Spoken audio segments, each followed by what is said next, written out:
What's up guys, Travis with TCustomz Productionz, TCustomz.com. Today we're back with part 15 of the Piano Tips for Beatmaker series. Today what we're digging into is a new chord variation. We've talked about a lot of chords from major to minor inversions. We've gone through a number of chord progressions. Today we're going to be talking about the dominant 7th chord. You know, if you pick up any of these music theory, step-by-step books or any kind of programs, this particular chord is introduced relatively early just simply because it's used in a lot of different styles of music. Country, pop, R&B, hip hop. Now when you get into jazz and some different abstract type of genres, you may be working with a lot of different variations of chords and stuff that you may not necessarily incorporate into hip hop track that you're working on, an R&B beat. And so with the 7th, there are a lot of variations, but today we're going to focus on the dominant 7th, which is going to be the most common you're going to find and something that you can easily incorporate into the music and beats that you're making. Let's get over to the keyboard and get into the dominant 7th chord.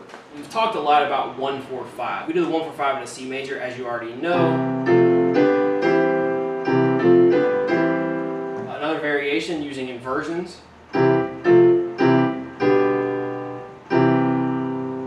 Many times you will hear this played like this.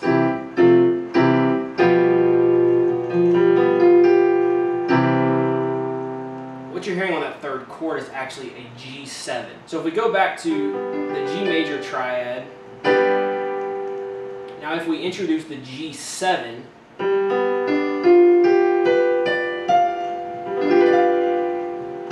and so basically all I'm doing is I'm playing the G major triad in this case, and I'm picking up, instead of the 7th, which as we know the G major scale, we actually sharp the 7th, which is the F. We're actually going to flat that. The formula for any dominant 7th chord is we're going to start on the root, which in this case is G. We're going to step up 4 half steps. We're going to step up another 3 half steps. Now if you notice, that's the G major triad, and we've already covered that formula in the past video. And so all we're going to do is add an additional note to this. And we're going to go 3 half steps from this note here. So 1, 2, 3. That's going to give us a G7 chord. Let's say I want to do a C7. Start on C, up 4 half steps. 1, 2, 3, 4. 1, 2, 3. And then 1, 2, 3. And so as you can see, you're just picking up an additional note here from the major. So it's actually a 4-note chord. And like we talked about before, we also have inversions. So your inversions are still going to apply to this chord. It's going to be the exact same formula for this chord. What do? We drop the bottom and pick up the one above. So this is one inversion of your G7. You can drop this B, pick up the B above, drop the D, pick up the D above.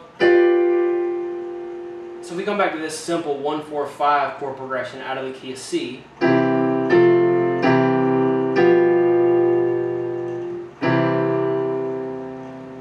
this chord right here is our G7, and this is just an inversion.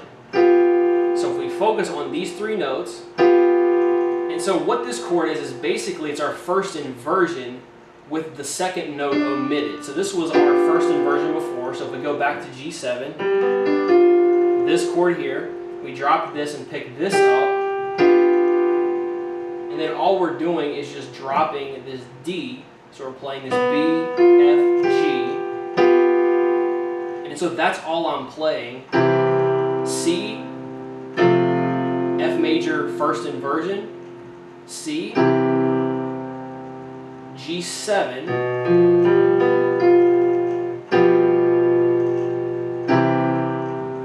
play the full chords out,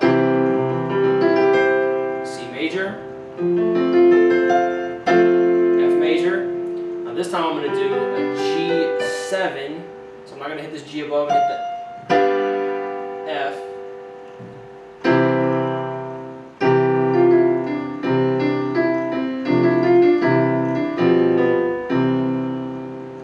pretty much it. That's your dominant 7th. All you're doing is you're playing the major and you're just picking up 3 half steps above. Feel free to experiment with those inversions. I showed you the basic inversion variations, then you even saw a variation where I omitted one of the 4 notes in that chord. Just like everything we've touched on, this stuff takes a little bit of practice. So what I would recommend doing is maybe picking, say, your C7, your G7 chord, practicing those in their base form, and then introducing the different inversions. You can even use that CF G7 progression that I showed you in different variations kind of as a little exercise too, kind of train your hands to play those particular chords. Again, this is a very common chord you're going to find, definitely one worth knowing and having in your back pocket. But hopefully this video was helpful. If it was, please take a second to click the thumbs up, subscribe to the channel.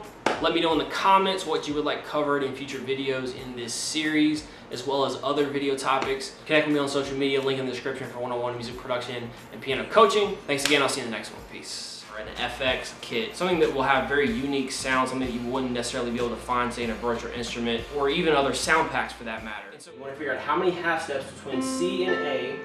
So you want to start with C. 1, 2, 3, 4, 5, 6, 7, 8, 9. 9 half steps. So all you're going to do on your virtual instrument or your